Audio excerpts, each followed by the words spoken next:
Hi అండి. ఇప్పుడు నేను చెప్పబోయే రెసిపీ పాటోలి. ఇది చాలామందికి తెలిసే ఉంటుంది.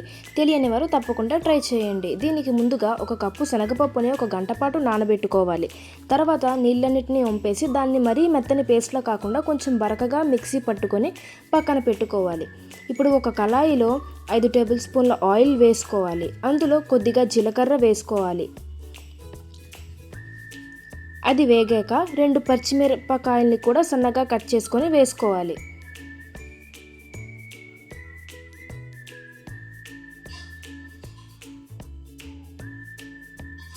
తర్వాత ఒక మీడియం సైజ్ ఉల్లిపాయని చిన్న ముక్కలుగా కట్ చేసుకొని వేసుకోవాలి. ఉల్లిపాయ ముక్కలు బాగా ఫ్రై అయ్యాక రుచికి సరిపడ్డ ఉప్పుని యాడ్ చేసుకోవాలి.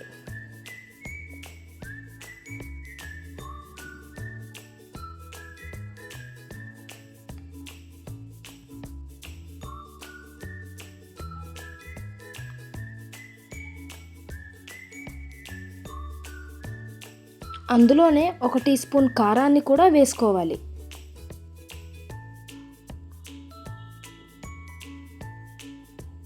తర్వాత పక్కన పెట్టుకున్న శనగపప్పు పేస్ట్ని అందులో వేసుకోవాలి.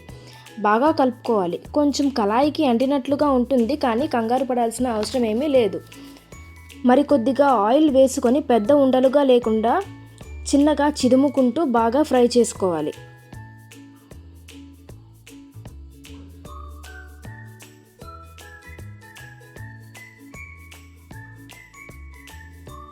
చివరిగా కొంచెం కొత్తిమీరని అందులోనే యాడ్ చేసుకోవాలి.